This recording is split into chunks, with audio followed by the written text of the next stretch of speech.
Leviticus chapter 24. Olive oil and bread set before the Lord. The Lord said to Moses, command the Israelites to bring you clear oil of pressed olives for the light, so that the lamps might be kept burning continually. Outside the curtain that shields the ark of the covenant law in the tent of meeting, Aaron is to tend the lamps before the Lord from evening till morning continually. This is to be a lasting ordinance for the generations to come. The lamps on the pure gold lampstand before the Lord must be tended continually. Take the finest flour and bake 12 loaves of bread, using 2/10 of an ephah for each loaf. Arrange them in 2 stacks, 6 in each stack, on the table of pure gold before the Lord. By each stack put some pure incense as a memorial portion to represent the bread and to be a food offering presented to the Lord. This bread is to be set out before the Lord regularly, Sabbath after Sabbath, on behalf of the Israelites, as a lasting covenant. It belongs to Aaron and his sons, who are to eat it in the sanctuary area, because it is a most holy part of their perpetual share of the food offerings presented to the Lord. A blasphemer put to death. Now the son of an Israelite mother and an Egyptian father went out among the Israelites, and a fight broke out in the camp between him and an Israelite. The son of the Israelite woman blasphemed the name with a curse, so they brought him to Moses. His mother's name was Shelomith, the daughter of Dibri the Danite.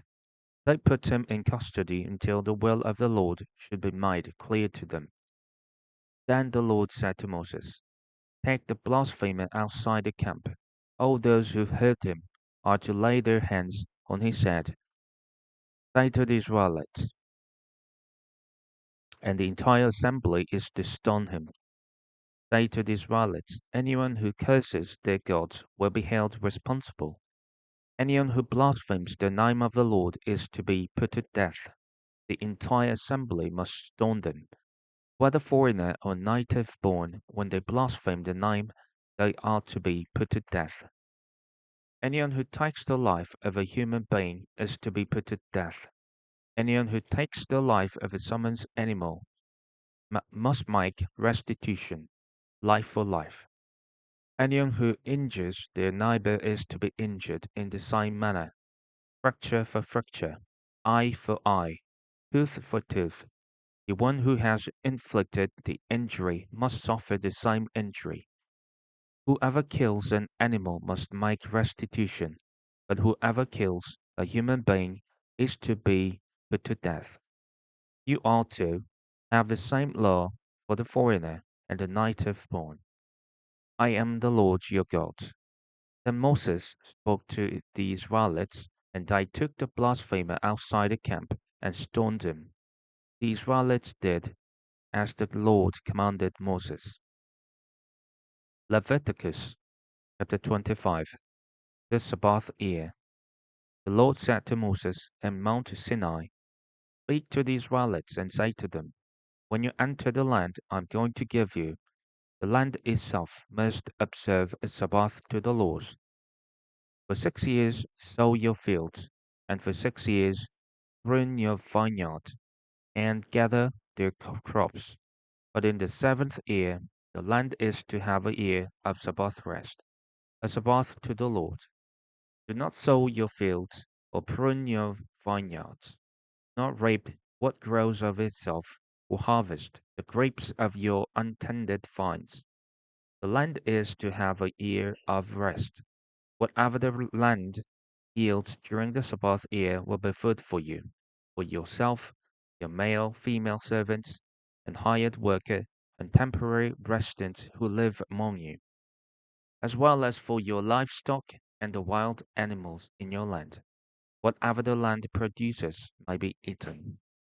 The year of Jubilee. Count of 7 Sabbath years, 7 times 7 years. so that the 7 Sabbath years amount to a period of 49 years. And have the trumpet sounded everywhere on the 10th day of the 7th month. On the day of atonement, sound the trumpet throughout your land. Consecrate the 50th year and proclaim liberty throughout the land to all its inhabitants. It shall be a jubilee for you.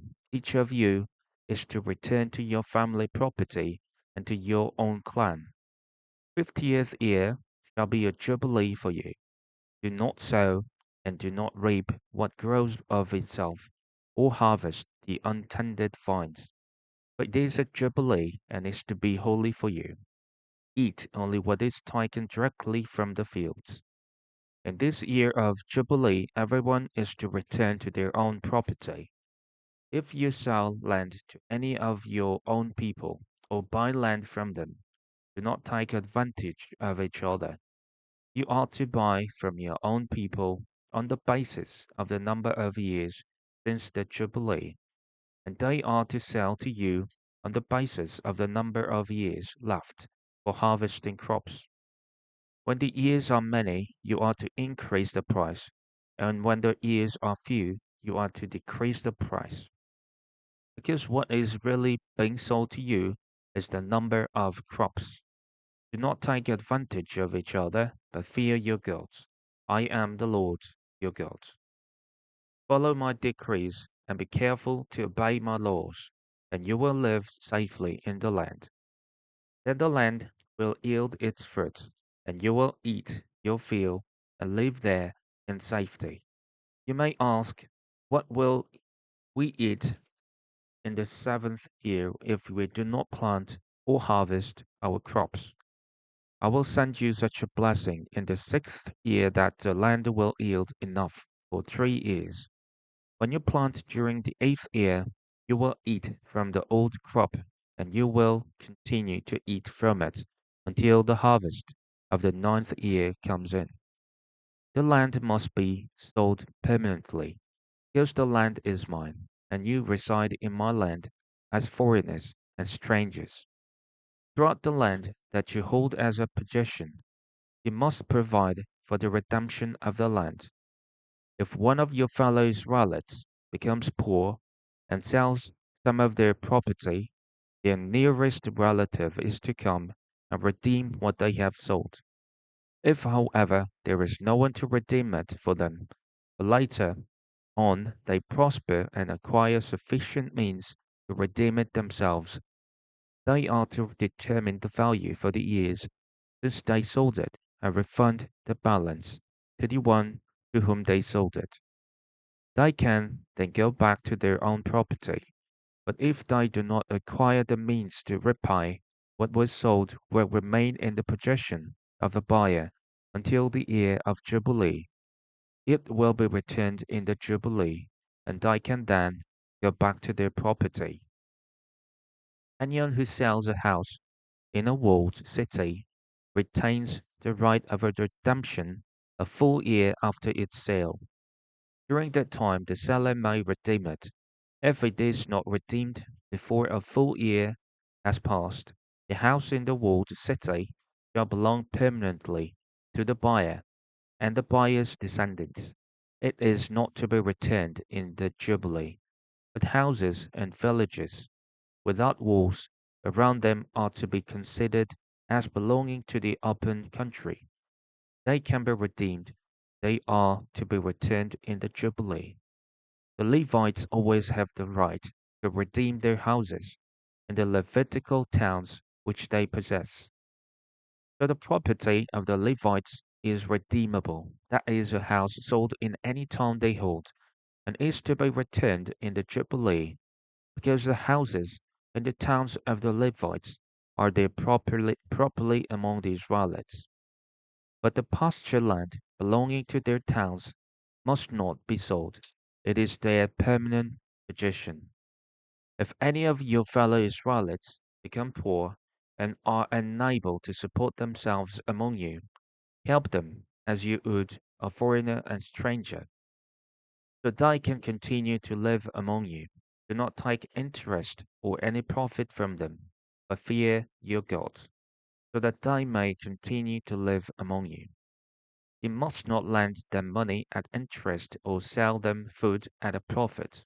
I am the Lord your God, who brought you out of Egypt to give you the land of Canaan and to be your God.